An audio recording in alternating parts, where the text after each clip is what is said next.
I won't tell you who I am. I can't tell you where this happened, and I can't tell you when this happened. I got death threats for months after this. I had to quit. I had to move. I had to change my entire identity to stop people from finding me. Some of you sickos will no doubt put in time and research into working out all the details yourself. But just let me make it clear that my details were expunged from the employment records, and you'll never, ever find me. And so, I can make my confession in peace. I used to work as a park ranger at a well-known, frequently visited national park. At this particular national park, there was an old ghost story that the veteran rangers used to tell about one of our number who heard a noise coming from a lake one day. The noise had apparently sounded like a puppy yelping and splashing, but the ranger who heard it couldn't swim and wasn't about to put himself in danger of drowning just to save a dog. The next day, the body of a young child washed up on the shore. It was never a dog out there. It was a child that had fallen into the lake after being out there exploring unsupervised. The ranger was devastated, his spirit crushed that his selfishness had resulted in the death of an innocent child. He was haunted by the thought, took to drinking, wore himself down, until one night, while sleeping in his cabin, he heard a familiar noise coming from the lake. It was the sound of a little boy, crying out to be rescued. He ran to the lakeside, dived into the water, and struggled his way into the center of the body of water until he reached the site of the splashing. But there, he only saw the smiling, bloated corpse of that same little boy who dragged him beneath the lake and drowned him, just as he had. That's the way the story went, and to be honest, I thought it was the biggest load of bullcrap I'd ever heard in my life. I told the crusty old-timers that same thing, that I'd have to be of diminished capacity to believe a crock of crap like that. But instead of laughing or whatever, like, okay, maybe this guy isn't as dumb as we first thought, they all got pissy about it. They told me not to disrespect the angry spirits of the departed. But then, it was my turn to laugh. I could tell the difference between them getting annoyed over me disrespecting the dead or whatever, and them getting annoyed over me just disrespecting their dumb stories. The following week, I found I had my shift pattern switched to nights. I confronted them about it, told them I was not impressed that they were that immature to switch my shifts up, but they insisted that it was only to cover for a guy whose mom had taken ill and had been forced to drive back to his home state in order to care for her. I didn't believe a word of it, and I was just straight up angry at that point.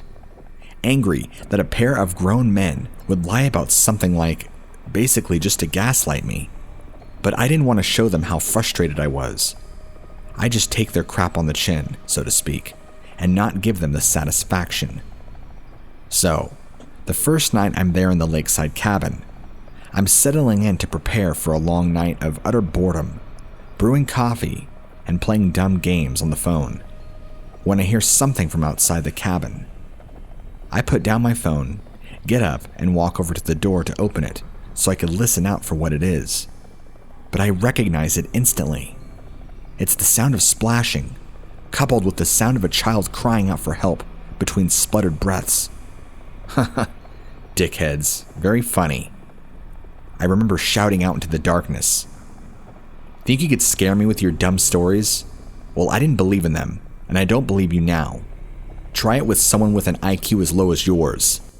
This was obviously their little game playing out, their attempt to scare me into submission and believing their backward ghost story. But I wasn't about to let that happen.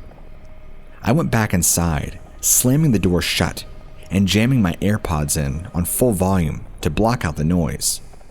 They were selfish, vindictive. That's what I had told myself anyway.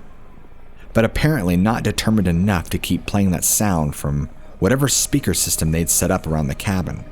Because when I paused my music, like 20 minutes later, the noise was gone, and all was quiet again. The next morning, just after sunrise, I pack up my stuff and prepare to leave the cabin. I was so exhausted and irritated by the prank they pulled. I wasn't prepared to wait for them to arrive. I figured if I did, I'd be so angry at seeing them, I might have knocked some of their teeth out. That, of course, would get me fired, and I simply could not afford that.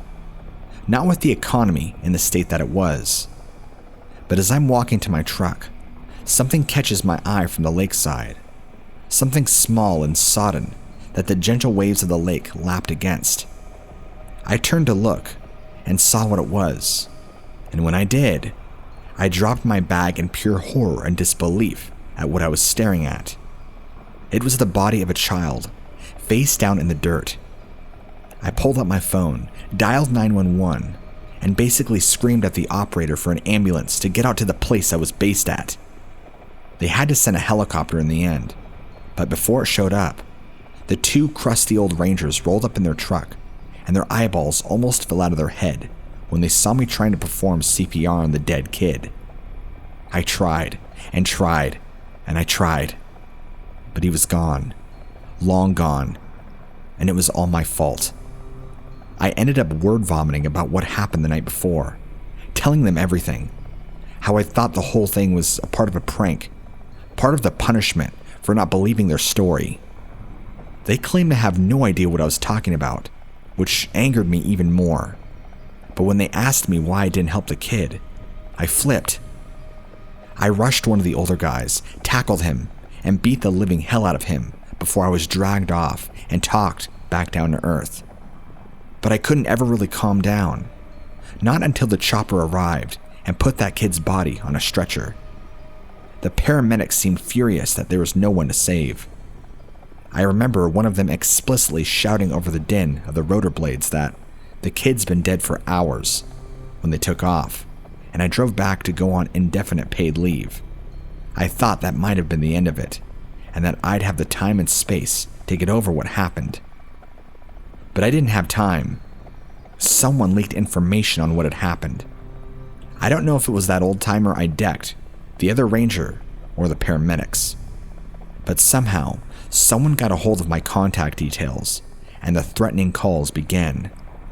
I'll never forget the night my girlfriend answered the phone in our apartment, saying hello in that happy, chirpy way she always used to.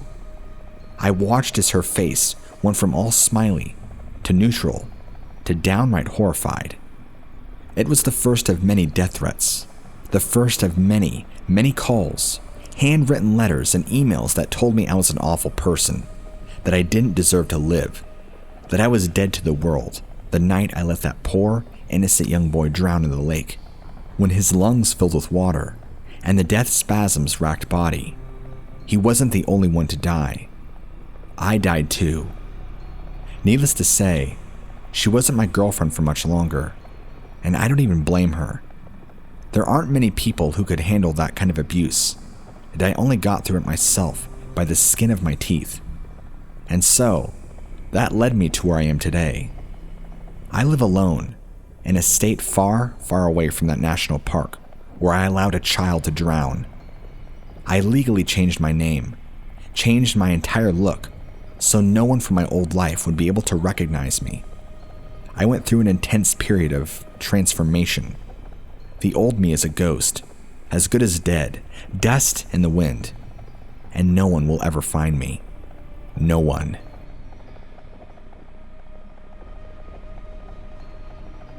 I've worked in the U.S. Forest Service here in Texas for just shy of 10 years now. I love my job, and it's rare for anything particularly creepy or scary to occur.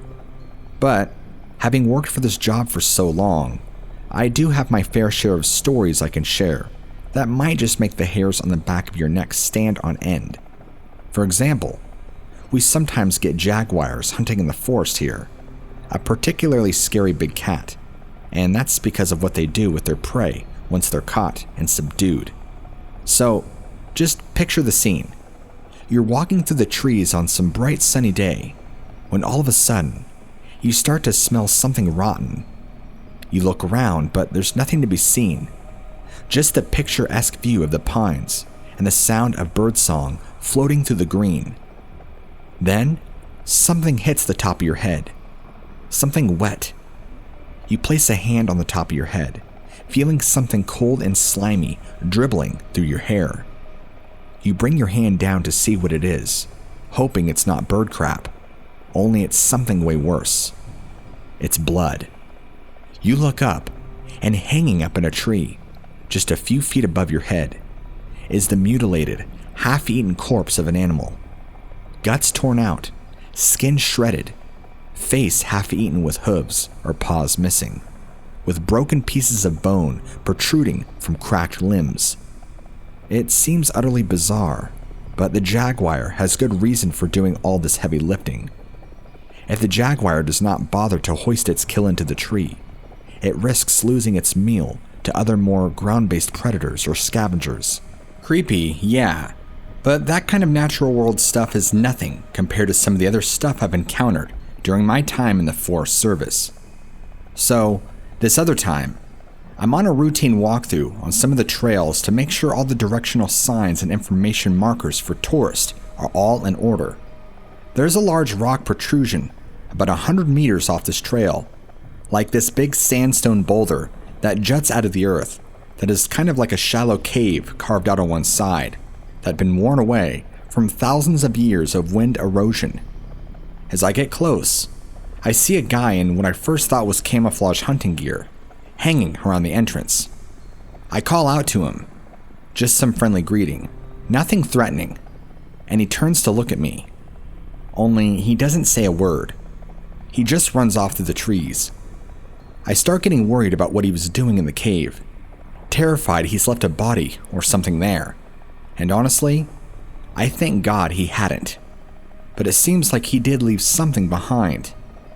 I mean, I'm not 100% sure it was him that did this, and I've often considered the possibility that it was him that happened to cross this little find first, and seeing me, got the idea in his head that it was me that left the thing there.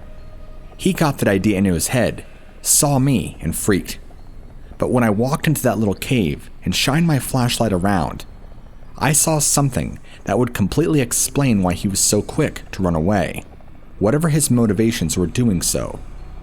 Teeth. There was a little circular path of dirt, one that looked like it had been raked over to clear some space, and in the middle of it all were a bunch of human teeth. I don't know why they were there. I don't know who left them or why, but I did what I could.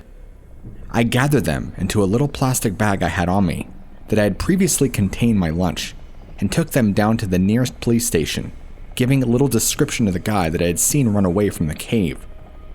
I have the usual wild animal encounters, weird noises during the night, but I've never forgotten those teeth.